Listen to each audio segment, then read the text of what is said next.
기업화되어가는 대학과 싸운 평범한 대학생의 분투기를 다룬 책 기업가의 방문이란 제목의 책을 쓰신 노영수 씨를 초대했습니다. 어서 오십시오. 네, 안녕하세요. 예, 기업가의 방문.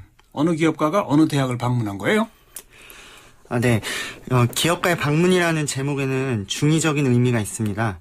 표면적으로는 두산그룹 박용성 회장이 중앙대학교를 방문한 것을 뜻하고요. 두산 그리고 중앙대. 네. 예. 네, 그리고 실질적으로는 이제 비슷한 시기 한국 사회의 다수의 대학들이 기업화되어가는 모습들, 그러니까 마치 파우스트에서의 거래처럼 대학이 뭔가 이제 그 본연의 역할을 제대로 하지 못하고 욕망을 쫓다가. 알겠습니다.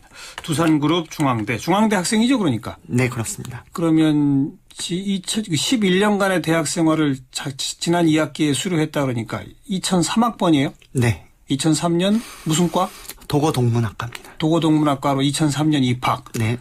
무려 11년 만에 수료를 했네요. 네. 그 과정을 좀 돌아봅시다. 2003년에 그럼 1학년. 네. 1학년 다 다녔어요? 아니면? 네, 1학년을 다 마쳤었고요. 네. 그리고 2005년도 1월에 입대를 하게 됐습니다. 2004년도에는 그냥 휴학한 상태였어요? 네. 왜 휴학을 1년이나 또 했습니까? 예, 대학생들이 다 마찬가지지만은 그때도 학비나 이런 것들 부담 때문에. 네. 아르바이트하고 막 그러느라고. 예, 그렇죠. 2003년 입학해서 1년 다니고 2004년 1년 휴학하고. 네. 2005년에 입대. 네. 그럼 2006년까지는 군에 있었을 것이고. 네. 2007년에 그럼 복학했나요? 네, 2007년에 군대 다녀와서요. 예, 예비역 복학을 한 거죠. 2007년에 복학. 네네. 그리고서 왜 지금까지 이렇게 또 오래 걸렸죠? 예, 그 과정에서 또 아르바이트 하느라 쌍끌이 어선을 탔던 그런 경험도 있었고요. 쌍끌이 어선까지? 예, 한동안 그 외에도 아르바이트 하면서 학비를 조달하느라 좀 한동안 시간을 보내야 했고요. 그러니까 휴학 복학을 막 반복했겠군요. 그렇죠. 예. 그런데 두산그룹이 중앙대를 인수한 게 언제였죠? 2008년도 5월입니다. 2008년 5월. 네. 그 당시 우리 노영수 씨는 학생 신분이었어요? 아니면 휴학 상태였어요? 네, 휴학 상태. 휴학 상태. 네네. 2008년 5월에 이제 두산이 인수를 했습니다. 네. 그리고 나서 어떤 일들이 벌어졌어요? 가장 눈에 띄는 변화는 역시 그 총장 직선제를 폐지시키고. 예. 그 기업에서 무슨 사장 안 치듯이 총장을 임명하는 시스템으로. 예. 그런 식으로 변했던 게 가장 그 정점에서의 그런 구조 변화가 있었고. 예. 그런 것들의 여파로 학생 사회에서도 자치나 학생 자치나 이런 부분, 대학 언론, 자치 언론 이런 부분에 있어서도 상당히 그런 그 이사장을 정점으로 하는 그런 힘들이 이제 내려오기 시작을. 구체적으로 어떤 일들이 벌어졌어요? 그러니까 대학 신문 같은 거 있었을 거 아니에요?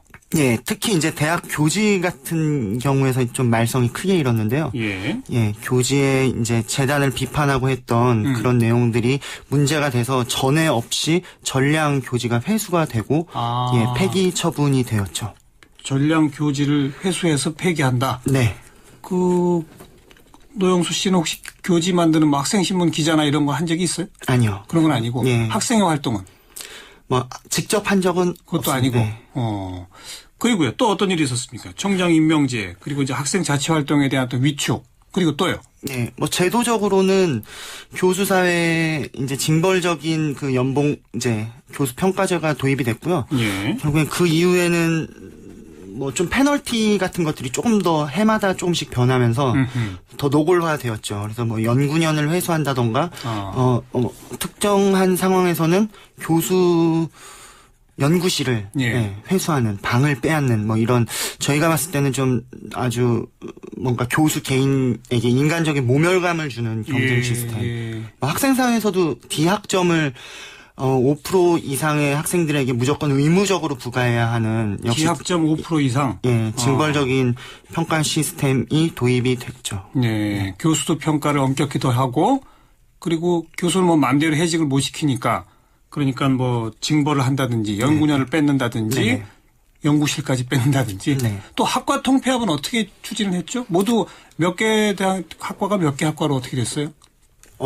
그런 전체적인 학과의 그 변동 내역은 워낙 복잡하고 그 이후에도 그러니까 요즘은 이렇게 수시로 학과가 그 사회의 그 흐름과 추세에 맞춰서 예. 새로 생겨났다가 없어지기를 계속 반복하기 때문에 그 어떠한 학과의 그런 역사나 이력을 추적하는 게 이제는 크게 의미가 없어지지 않았나 싶을 정도로 좀 그래도 대략 몇 개 학과 정도가 사라졌어요?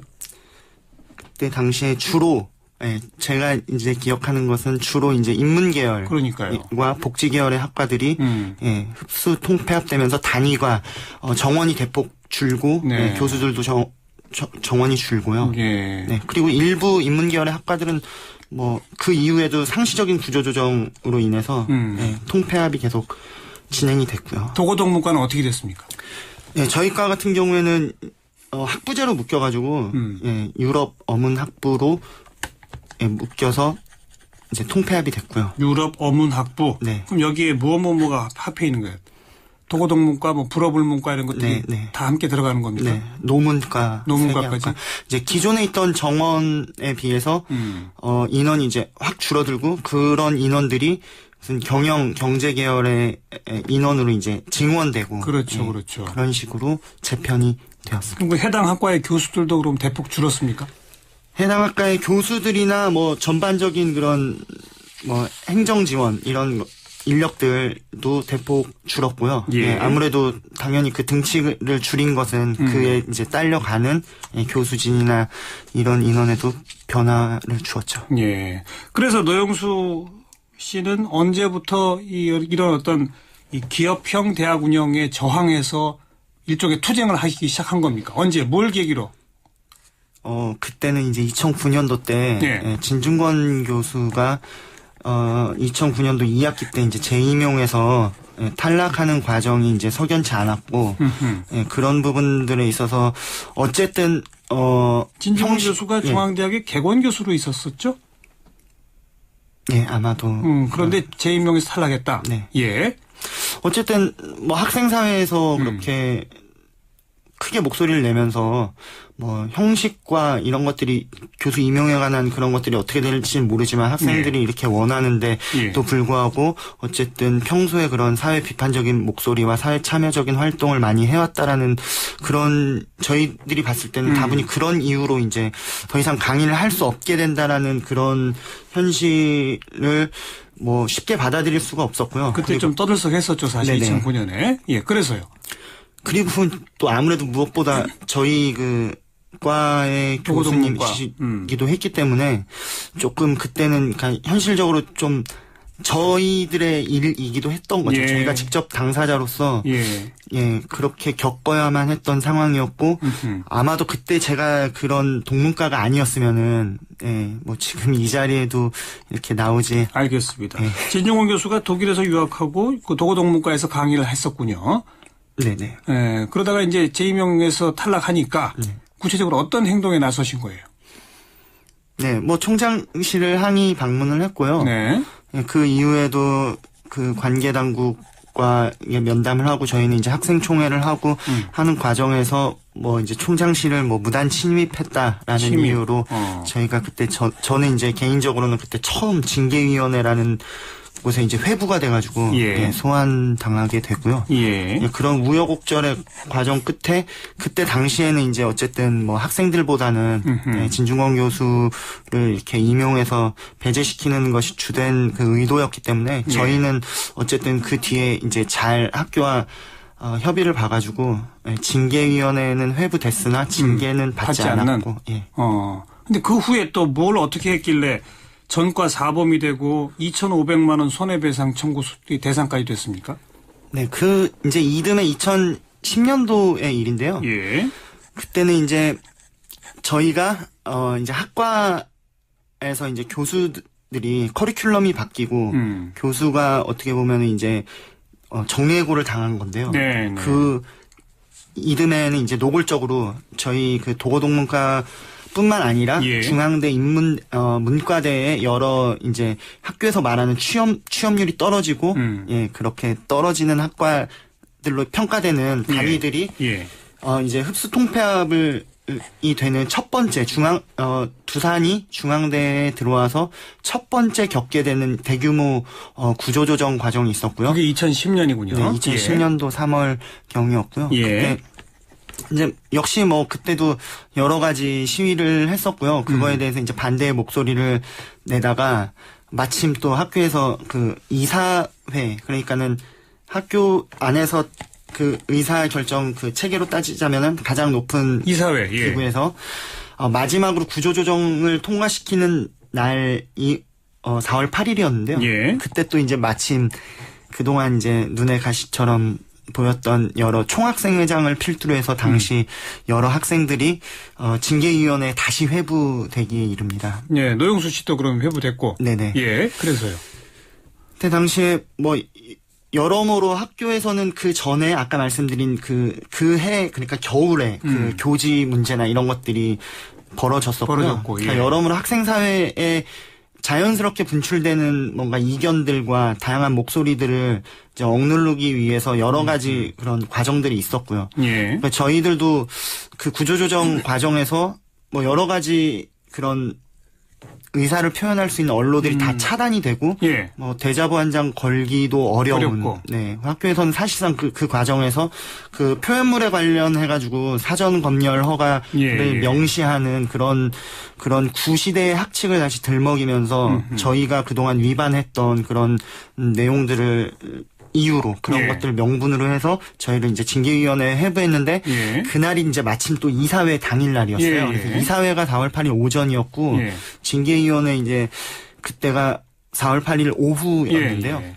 이제 그런 것들이 조금 뭔가 저희 학생들 입장에서는 이 뭔가 학생사회의 의견을 확실하게 짓누르고 예, 이런 그래서 요구를- 어떻게 했어요? 예, 그래서 이제 그 뭔가 일망타진당한다는 그런 네, 느낌이 있었고요. 그런 것에 이제 확실히 목소리를 내기 위해서 그 당일날 오전에 그 타워크레인 그 학교 공사 현장 안에 있는 타워크레인에 올라가서 타워 크레인 점거 농성? 네, 잠시 한 반나절 정도를 예. 이사회가 열리는 기간 동안 예. 대학은 기업이 아니다. 예. 플래카드를 걸고 예. 그렇게 고공 시위를 했고요. 예. 그것으로 인해서 이제 퇴학 조치를 바로 받게 됐고, 퇴학. 그리고 전과 사범은 무엇 때문에 된 거예요, 그러면? 그 뒤로도 뭐 학교에서 진행하는 무슨 뭐 여러 가지 행사 같은데 이제 쫓아다니면서 삼보일배 뭐 창원에 있는 두산중공업 공장 앞에서 삼보일배 500여 미터를 한 것을 고소를 했고요. 그 외에도 뭐 두산중공업 두산 그룹 본사가 있는 저희 동대문의 두산타워. 네. 그 앞에서도 저희가 뭐 여러 가지 퍼포먼스를 한 것을 두고 집회 시위에 관한 법률 위반으로 역시 고소를 알겠습니다. 했고요. 학교 내 활동뿐 아니라 이제 두산 본사나 두산 현장에 차서 가두 시위 같은 것 한 것들이 다 이제 위법으로 해서 적과가 쌓여졌다 이 말이로군요. 네네. 손해배상 2,500만 원은 뭐에 대한 손해배상? 그 타워크레인 당일 올라갔다는 거. 시위날 네. 뭐 당일날 바로 이제 청구서를 줘가지고요. 그래서 이건 재판 받아갖고서는 내야 됩니까? 어떻게 됩니까? 이 부분은 학교가 직후에 여론이 워낙 안 좋아지다 취하했어요? 보니까 네, 바로 취하했어요. 네. 그리고 퇴학당했었는데 다시 어떻게 복학을 해서 이제 수료를 했네요. 이 퇴학 무효 소송을 낸 모양이죠? 네. 퇴학 무효 소송은 2010년도 저희가 퇴학을 당한 직후에 네. 여름에 퇴학 소장을 접수를 했고요. 예.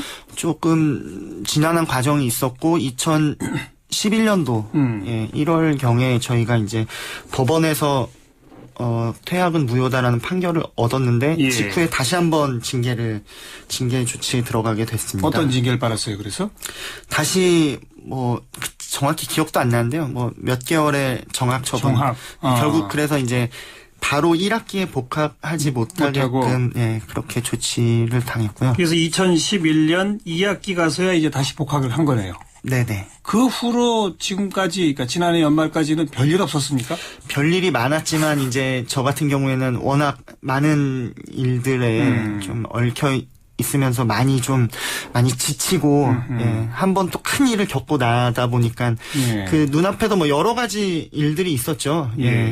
뭐 그러니까는 기업화가 조금 더 노골적으로 진행이 되고 뭐 지난해 그리고 올해 초에 그런 중앙대 청소노동자들의 예. 싸움들도 있었고요. 예, 예, 그런 일들이 있었는데 뭐 좀 씁쓸한 마음으로 어떻게 좀 많이 참여하거나 목소리를 내지 못하고 그냥 많이, 다니셨다. 네, 사실상 그랬죠. 그리고 보니까 뭐 학교에가 징계자 블랙리스트 같은 걸 만들어서 성적이 좋아도 성적 장학금 안 주고 네. 국가 장학금 대상에서도 빼고 뭐 이랬다고요? 네, 제가 이제 국가 장학금에서 배제된 제가 그 사례고요. 예. 뭐 심지어는 지난 학기에 받은 국가 장학금까지 회수 조치한다라는 그런 통보까지 받았는데요. 어허. 뭐 어떻게 그 규정 자체도 그러니까 징계를 받았다라는 이력으로 그걸 근거로 장학금상의 원천적인 불이익을 주는 것도 그렇고 더군다나 그 소급적으로 적용시키려고 했던 것도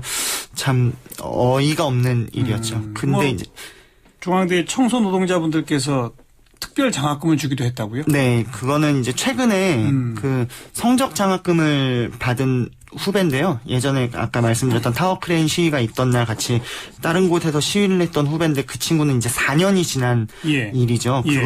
그걸 근거로 최근에 이제 상당히 과에서 우수한 성적을 받아가지고 성적 우수 장학금 대상인데 예. 학교에서는 역시 뭐 장학금의 종류를 묻지 않고 국가 장학금이든 성적 장학금 징계자이기 때문에 안 된다. 네. 예. 그래가지고 청소노동조합 및 두산그룹의 계열사 여러 노조에서 예, 십시일반으로 돈을 보태주셔가지고 그 학생이 이제 원래대로라면 받았을 3분의 1 장학금을 예. 전달을 했습니다. 그래요. 네. 그런데 대학 입장에서 보면 학생들이 뭐 졸업해서 취업을 잘해야 그 과에 학생들이 더 많이 모일 것이고 학생 모집도 잘 되고 또 대학도 살아나고 학교의 경쟁력도 커진다. 따라서 학과 통폐합이나 구조조정 이런 거 필요하다. 시대 추이에 맞춰서 어쩔 수 없는 일이다. 이런 논리를 펴잖아요. 그 논리에 대해서 어떻게 생각하십니까? 저는 그 대학이 그 일개 대학의 경쟁력, 그러니까 지금 사회 기준과 잣대대로의 평가에서 예. 일개 대학이 선전하기 위해서 지금과 같은 뭐 취업률이 저조한 학과들을 통폐합한다거나 예. 보다 효율성을 가하기 위한 일련의 조치들이 예. 일개 대학이라면 그것이 상당히 유효할 수 있다라고 생각하지만 이런 것들이 우리 사회에서 전체적으로 이러한 경향성이 두드러질 때 아니 그러면 만약에 뭐 경영대나 경제 계열의 학과들에 이렇게 인원을 많이 주면은 그런 학생들이 늘어나면 그 친구들이 다 뭐 취업이 되고 그런 건 아니잖아요. 그래서 예. 좀 그 대학이 그 시장에서의 그런 이익을 이렇게 직접적으로 쫓는 것이 아니라, 물론 그런 측면도 배제할 수는 없지만, 예. 그 과정에서 대학이 수행해야 할 공공적인 그런 역할과 기능도 도외시할 수 없다. 포기할 수 없다. 네. 그렇기 알겠습니다. 때문에, 예, 뭐. 그런 정신으로 열심히 분투하셨는데 결국은 막아내지는 못한 거네요. 그죠? 예, 뭐, 그 방향으로 그냥 가고 있는 거죠. 예, 그렇죠. 네. 이렇게 오랜 시간 동안 이런저런 활동으로 뭐 참 우여곡절이 많았는데 집에 부모님 걱정 안 하셨습니까? 예, 뭐, 가족들도, 친구들도, 교수님들도 많이 좀 걱정을 해 주셨고요. 예. 그러니까 뭐 아무래도 그게 보통 일이 아니다 보니까 좀 많이들 걱정을 해 주셨는데. 그래요. 그 과정을 묶어서 기업가의 방문이라는 책을 내셨고, 이 책에 인쇄도 특별하게 쓰신다고요? 네, 뭐, 조금, 뭐, 제가 어떻게 나중에 또 책을 낼 수 있을 기회가 올지 모르겠지만, 저한테는, 학교에서 있었던 일을 또 정리했던 소중한, 그런 경험이기 때문에, 예. 또 다시 오지 않을 기회이기 때문에 좀 좋은 곳에. 어디? 좋은 곳 어디? 예, 두산중공업에서 12년째 이제 복직 투쟁을 하시는. 그분들한테 준다? 예. 알겠습니다. 이제 앞으로 계획은요? 학교로 끝났습니다. 네. 저는 노동당 동작구 당원협의회 사무국장으로 일하고 있는데요. 예. 제가 뭐 앞으로도 지역 사회에서 우리 중앙대가 속해 있는 그 동작구에서 지역 사회의 일원으로서 예. 또 감시와 대학의 일탈을 견제하는 그런 역할을 계속 하고 싶고요. 또 진보정당 운동을 통해서 좀 앞으로 우리 한국 사회 대학이 조금 더 공공적인 역할들을 더 많이 수행할 수 있도록 좀 열심히 노력해보고 싶습니다. 생계도 꾸려 가셔야 되는데 근데. 예, 그럼요. 생계도 같이 꾸려갈 수 있는 고민들을 이제 그동안은 좀 정신없이 사느라 많은 고민들을, 그런 현실적인 고민들을 좀 도외시했는데요. 저도 좀 여러 가지 고민들이 있습니다. 네. 그래요. 11년에 걸친 대학 생활 이제 마침표를 찍었다. 졸업식은 참석 안 했어요? 아직 졸업 안 했어요, 그러면? 예, 뭐 졸업은 코스모스 졸업이라고 해서 이제 여름에 가을에. 예, 하는 거고요. 네. 일단은 수료 상태입니다. 그렇군요. 사회에 첫 발을 내딛었는데 첫 발 내딛기 전에 사실 엄청난 사회 경험을 사실 하신 셈이네요. 우리 사회가 한 방향으로만 치닫는 것에 대해서 뭔가 중요한 문제 제기를 하고 있는 목소리 오늘 잘 들었습니다. 오늘 나와주셔서 고맙습니다. 네, 감사합니다. 예. 기업가의 방문이라는 제목으로 중앙대학 두산 내 중앙대 인수 그 이후의 과정들 거기에 맞서 싸운 기록들을 펴내신 저자 노영수 씨를 함께 만났습니다. 오늘 여기까지입니다. 내일 다시 뵙죠. 안녕히 계세요.